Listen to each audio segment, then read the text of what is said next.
I'm Brandon Lang, and this is your Monday edition of My 2 Cents. We'll get to your free pick winner in just a moment. We're going to break down Mercer and Davidson in college hoop. We'll have it for you in just a moment. Well, I guess there's a first for everything.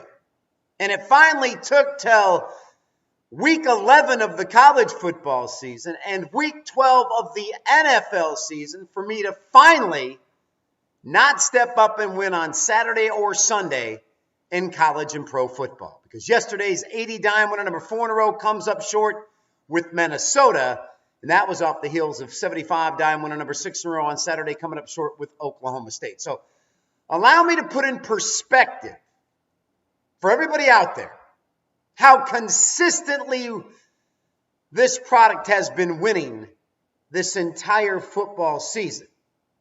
Let me put it into context for you again.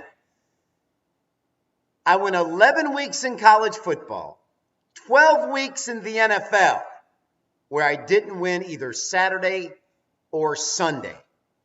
That is how consistently good I have been all season long. Am I disappointed in the last 2 days? Absolutely. But how can I be disappointed in the overall consistency of this winning product? Because this year in football season, I have not lost 3 football releases in a row. Let me say it again. Football started at the end of August on Thursday night. From that day till right now, I have not lost 3 football selections in a row. That is how consistently good I have been in football all season long. More importantly, the overall numbers. You can't put up the following numbers on you unless you have demonstrated the ability to bounce back and get in the winner's circle and get in the winner's circle quickly. 18 of 25 winning days, $10 bettors up over $5,000.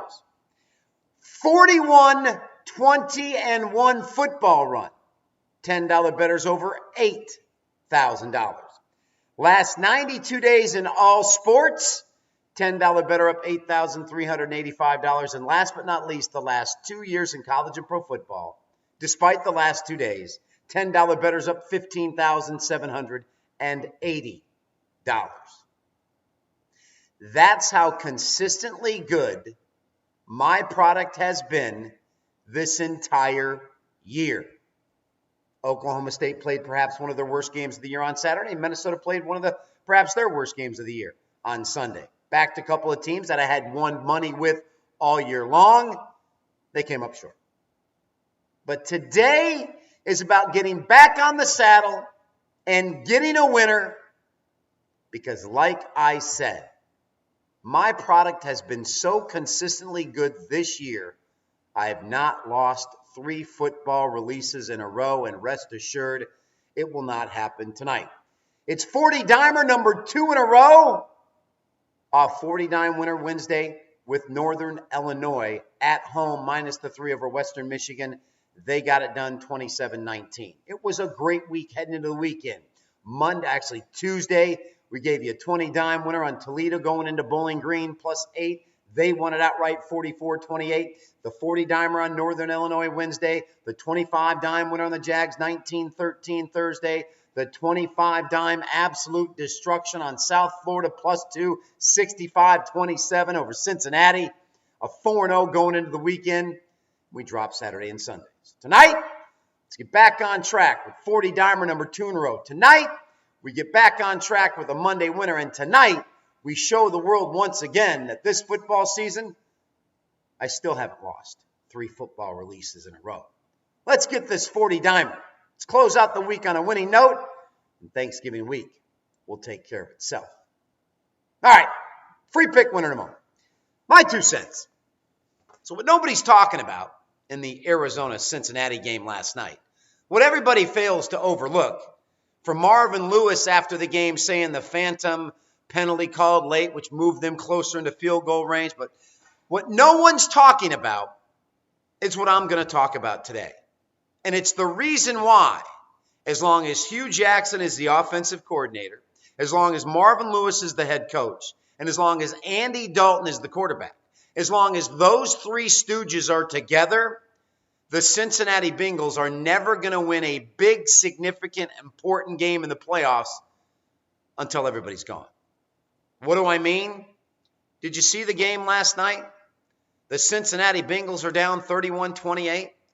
They just complete the 45-yard pass to Bernard. He gets it down to the Arizona 31-yard line with 1:45 to go. And the Cincinnati Bengals are in a panic.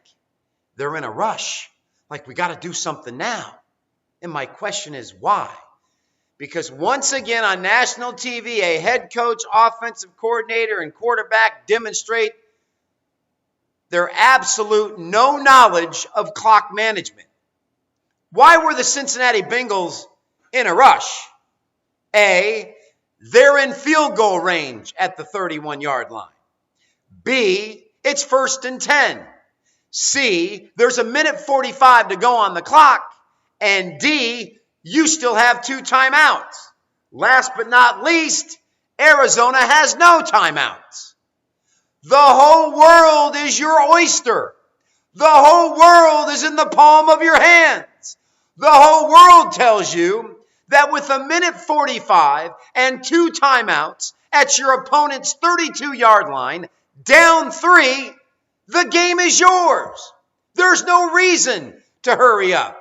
There's no reason for Andy Dalton to snap the next play with 1:23 to go and try to throw a fade route to A.J. Green to stop the clock.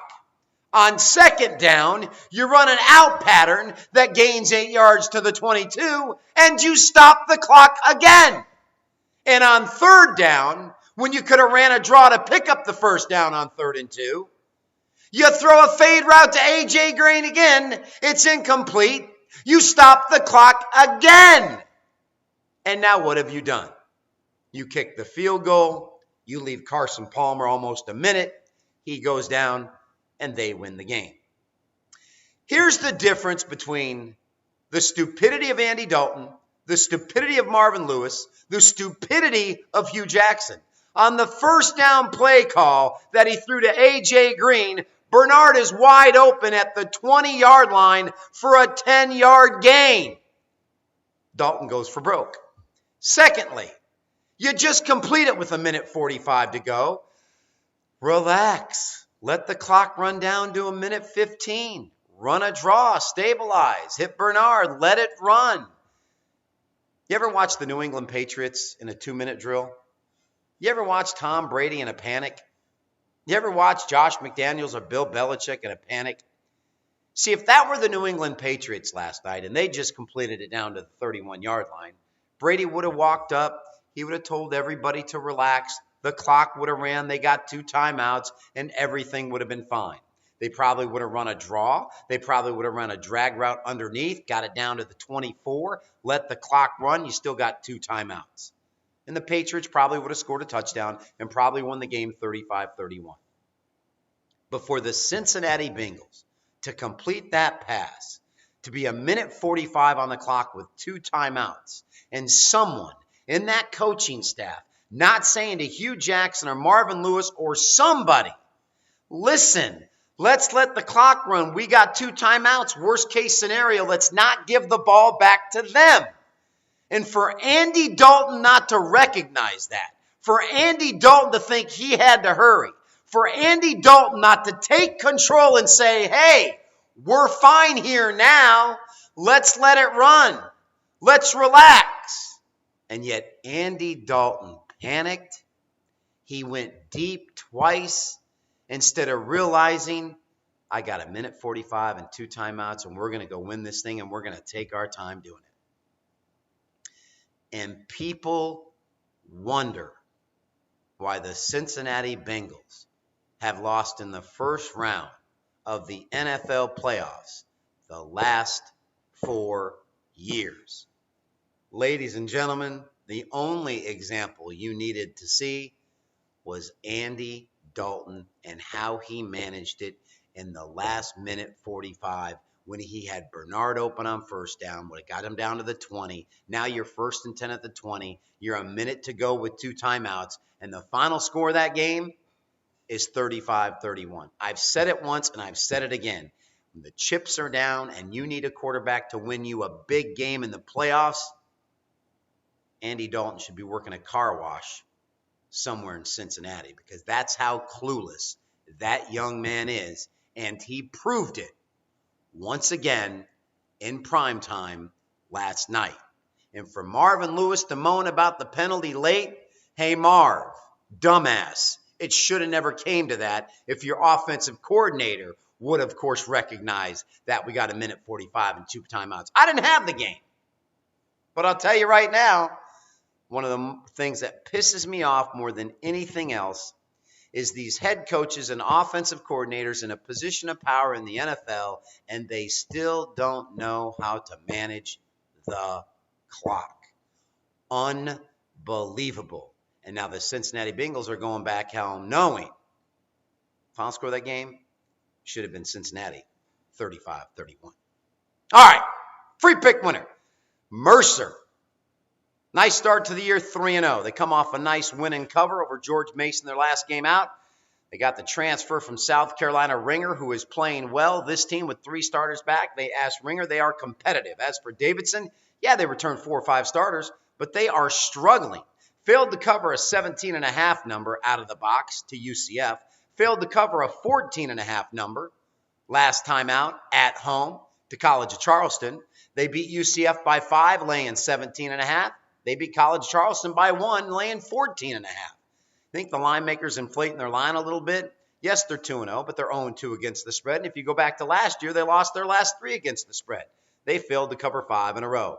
I don't know if Mercer can win the game outright, but I like what I've seen from Mercer so far. I like their returning group. Ringer brings that low post presence. I will gladly take Mercer plus the double digits over Davidson tonight. That's it, everybody. Enjoy 40 Dimer number 2 in a row. Enjoy the Monday night winner. I'll see you back here on Tuesday with another edition of My 2 Cents.